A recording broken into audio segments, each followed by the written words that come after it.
Hi everyone, Bapak Crypto here, your crypto educator who would like to help you make an informed decision when trading and investing in digital asset. Cryptocurrency and blockchain are two things that cannot be separated. In fact, blockchain technology is not exactly new, but the Bitcoin and cryptocurrency emergence bring this technology to the forefront.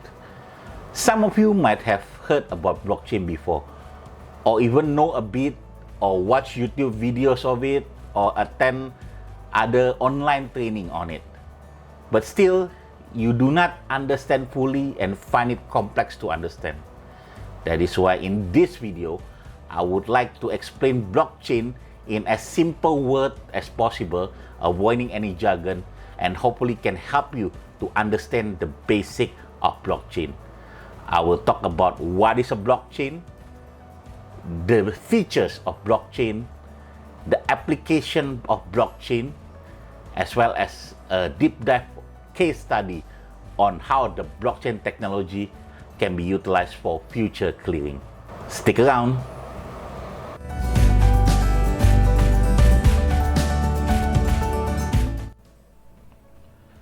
What is a blockchain? A blockchain is a decentralized database of transactions.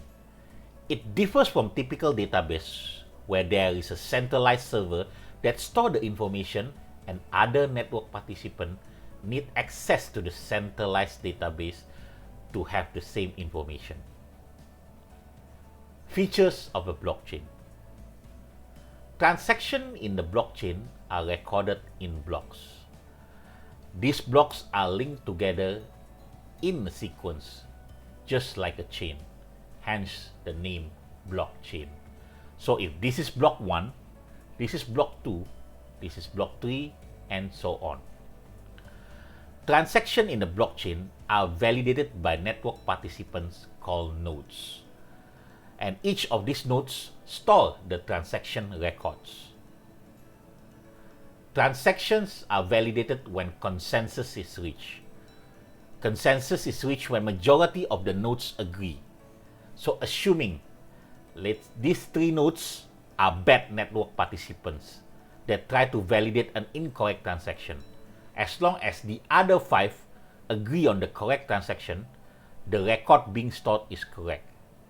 Therefore, if a hacker wants to insert malicious changes in the blockchain, he or she needs to control majority of the blockchain. This is called 51% attack. The nodes can communicate with one another as long as they are connected. Connected means there is at least one path from one node to the other. This node, for example, is connected to this node because there is a path from this node to this node. Another example, this node is also connected to this node because there is a path from this node to this node. And of course, adjacent nodes are directly connected. This communication protocol between the nodes allows the blockchain to function even when there are partial disruption. For example, imagine this connection are disrupted. Now the blockchain connection works like this. Now this node is still connected to the other nodes within the blockchain. This node is also connected to all the other nodes within the blockchain. Hence, this blockchain can still function, albeit slower than normal. Blockchain record is immutable, means cannot be undone. Each block has a signature code that is linked to the signature code of the previous block. This signature code is called hash. If any record in the blockchain differs just by one character, the hash of the block changes. Since the hash is linked to the previous block, discrepancy will be captured during validation. To change the record of an existing block, the record of the previous block needs to be changed as well. Similarly, the record of the previous block and the previous block up to the genesis block, which is the first block of the blockchain. For a large blockchain such as Bitcoin, with 15,000 nodes in the network. To make these changes, majority of the nodes, which is 7,501, need to agree on the change, which requires substantial resources and coordination. Application of blockchain. Blockchain technology have moved past its nascent stage to an emerging technology. Companies in the various industries have tapped into the blockchain technology to streamline their processes. The capability to distribute the transaction record across the value chains is literally a game changer. However, rather than being disruptive, the current innovation in blockchain seek to complement the existing technology. For example, in supply chain, the information of a food product, for example, can be shared across the value chain from producer to manufacturer, wholesaler, distributor, retailer, and consumer. The consumer can then verify the ingredients of the food that they are consuming and whether they are ethically sourced. Another example in banking and finance, payment can be made directly for sender to recipient without needing many layers of middlemen. In the current system, if a sender wants to transfer money overseas, it needs to go through local bank to national clearing, to recipient's agent bank, to the bank of the recipient's country of residence before credited to the recipient's account. So many steps and layers, which takes days and incurs hefty costs for individual.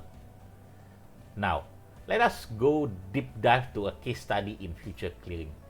In future clearing, the participants are dealer who initiate the trade, the operations who monitor the trade on behalf of the dealer after it's being executed, the executing broker who quote the price of the trade, the clearing broker who maintain the trade until settlement, and the exchange, which is the place of execution and clearing of the trade. Why do you need two brokers for a trade, executing broker and clearing broker? Because dealer might want to check with more than one executing broker to find the best price. However, since this is a future trade, it will settle in the future. So imagine you have a trade with 10 executing broker. You need to maintain the trade until it's settled in the future, and you need to maintain it with so many different brokers. So there's this process called give up process, whereby executing broker give up the trade to the clearing broker with the knowledge of the exchange. So the party of the trade is no longer the dealer with the executing broker, but the dealer directly with clearing broker, and they can keep the position until it's settled sometime in the future. So the dealer can have 10 or 20 executing broker and try to find the best price among them, but can maintain one clearing broker so that all the trades, future trades of the day will be give up and faced with the clearing broker, and easier to maintain the collateral management because you only have facing one broker instead of 10 or 20 broker. Now, for those of you who are not familiar with future trade, it is a contract to buy and sell an asset in the future. For example, if you want to buy a S&P 500 index 3 months from now because you think the price will go up, or sell a US Treasury bond 1 month from now because you think the interest rate will go up, hence the bond price will go down. I have done a deep dive on future trade in my previous video. Link in the description, and watch it if you think you want to know more about what is a future trade and how does it work. I choose a different color for the circles and the record icon for all the different parties because they keep separate records. So when the dealer and executing broker agree on the price and the trade details, dealer will send a copy of the trade details to the operation, while executing brokers send a copy of the trade details to clearing broker and the exchange. So when operation done a reconciliation of the record with the clearing broker, they might find a discrepancy. Then it needs to check with dealer, who will check with executing broker, or directly check with the executing broker what is the correct trade details. On the other hand, if clearing broker is the one who noticed there's a discrepancy in the trade details between what they have and the operations, they need to check with the executing broker. If the executing broker thinks that their details are correct, they need to check with the operations, who then check with the dealer. So it will take a lot of steps, a lot of times. And another example, though rare, if let's say the exchange make an announcement whereby the underlying of the future trade has stopped trading. Let's say the future trade is to buy or sell shares A in 2 months from now. But before the 2 months elapse, somehow shares A have stopped trading in the exchange. So the exchange announce it and inform the clearing broker and executing broker. Then the broker will then need to inform the dealer and operation. So all these things are done in silo. So reconciliation are done in silo, and it consumes time and resources. And any error will impact the profit and loss by a lot, assuming there's a difference in price, what the operations see in the record and the clearing broker see in the record. Maybe the difference is, they say 1 pip. 1 pip is the 4th decimal point. So maybe the difference is operations see the price as 1 and clearing broker see the price as 1.0001. Now, a retail investor, they might think that this difference is so small, but if you're looking at dealer of a big financial institution that have trade in quantity of 1 million per trade or even more, this 1 pip can make a huge profit and loss difference. This is how it works now.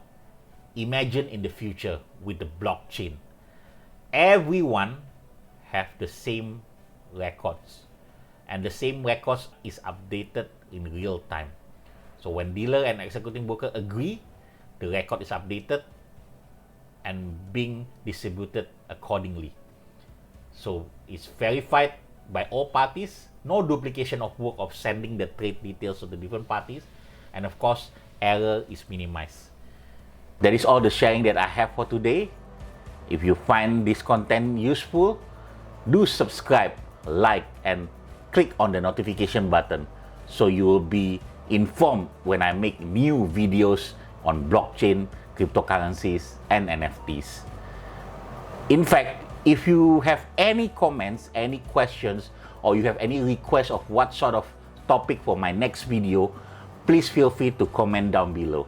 I'll make sure to look at it and respond to you. So until next time, keep on learning crypto.